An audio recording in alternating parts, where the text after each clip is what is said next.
Let's create a value scale using cross-hatching and blending techniques. You'll need a pencil and a ruler. Later you're going to see I'm also going to have you pull out a tissue, and we're not going to blow our nose or wipe the tears away. First I want to make 2 rows. So I'm just going to take my ruler, make it parallel with the top edge of my paper, and trace along the top, trace along the bottom. Then I'm going to take my ruler, do it again a little bit farther down, and take a look. I've got 2 rows. Now I want to break that into smaller sections, and just to make my life easier, I'm going to line it up with the left side of my paper and draw parallel lines. Notice I'm only tracing within those rows. So take a look. When I'm done, I have drawn 7 lines and created 7 boxes. Over to the right, I've left space for practice area. Here we're going to do some cross-hatching. Cross-hatching is overlaying lines in different directions. I'm going to go horizontal first, then diagonal. Now you can use different directions of lines. You could use vertical, you could use horizontal, and you could use diagonal. You can even change the amount of an angle in your diagonal. We want to go from light to dark and create a value scale. So here I go.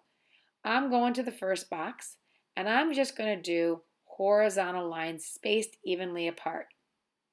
Underneath, I'm going to show you the type of lines because we need to remember later on what direction we did. I'm going to label it box 1.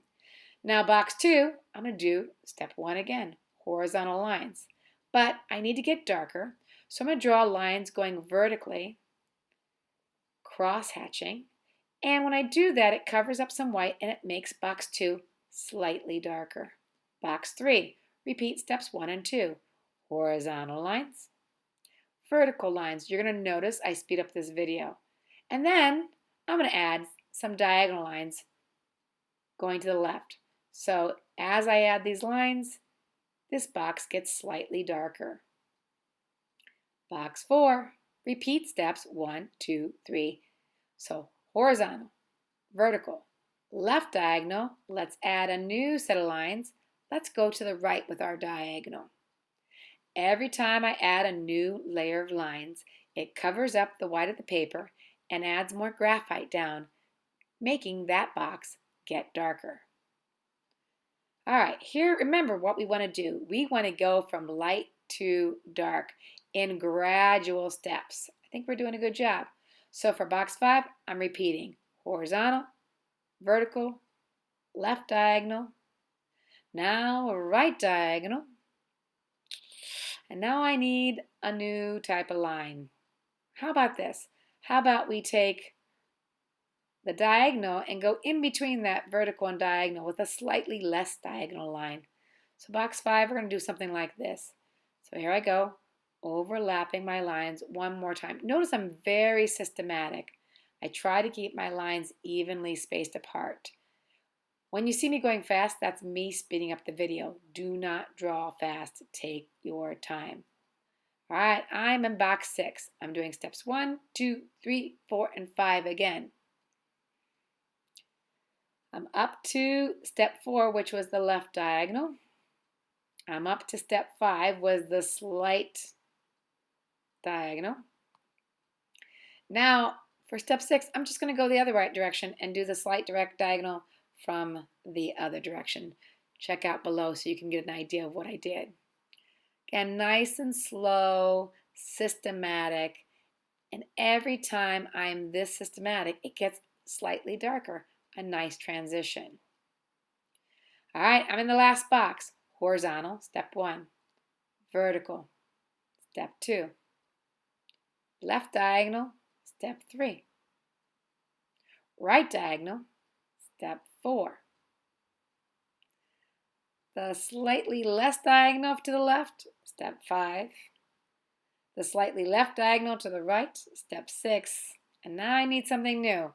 You can repeat lines. That's what I'm going to do. For 7, I'm going to go back and repeat 1, but I'm going to bring the lines closer together. So I'm doing horizontal lines, but they're much closer together. I'll show you here right underneath 7 how close I have them. It's hard to tell when you have this much value, this darkness happening. See how much closer they're together? I did a nice job on my value scale. It's transitioning nicely. That's called gradation, a nice gradual transition from light to dark. Let's try something else, a blending technique. Now that we've kind of trained ourselves how we want our bar to transition from light to dark, now we're going to try it by blending. Turn your pencil on its side, right? And I like to put my finger on the top and just rub gently back and forth, not fast. I'm showing you the actual speed because many times I'm going to speed this up. Here's what you're going to have to really practice, your hand pressure. I can't start that dark. I'll have nowhere to go. I need to start super lightly. So you really, really, really want to watch that hand pressure and practice. If you got to go to the other side of the paper or a scrap piece of paper because you need more practice, do it. Because I don't want you using an eraser. I want you to get your value created by proper pressure. Let's go to box 1. Watch this. Super, super, super light. I learned from my practice, I can't press that hard. I have to have light hand pressure. You can barely see it. It's there. I've got a light value, but it's light. I got to start light. Box 1, super light. Remember, I want a gradual transition from light to dark, gradation. Now, to get darker, I'm not going to increase my hand pressure. I'm going to increase the amount of times I go over top of the box. So my pencil stays to its side. I go back and forth, but when I want it to get darker, I just go back over the area again with the same hand pressure, not pressing harder. This takes some practice, right? I sped it up because I don't think you want to sit and watch me keep going back and forth, but it's going to take you some time to do this one. Take your time. Don't pull out that eraser.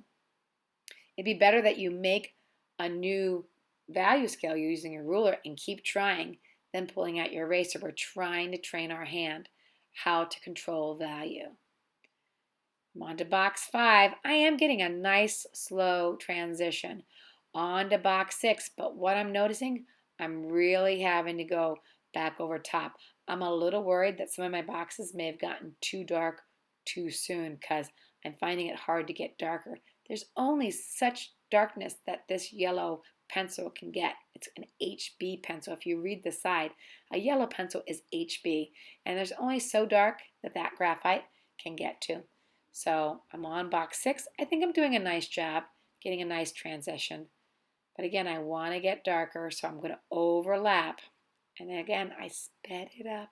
Don't go this fast. Take your time. Okay, I'm pretty good. I'm done, but I think that some of my boxes are a little too dark. I'm not going to use my eraser. Watch this. I'm going to pull out a tissue. This is a nice way to pull away some of our graphite. If I rub it over the top, gently, not hard, you'll notice that some of the graphite gets removed. It's kind of hard to tell on my camera. As I rub over a few of them, I'm going to show you this, and you'll see it's removing some of the graphite. See that? It's getting a little bit gray on there.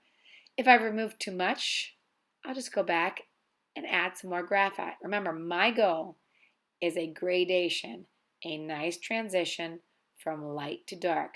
I'm creating a scale, a measuring tool to measure nice, even transition from light to dark. Here's what you can use your pencil for. Just kind of evening out your value scale. I went over the edges. Now I'm just kind of making it a little bit nicer and erasing the areas that went around it.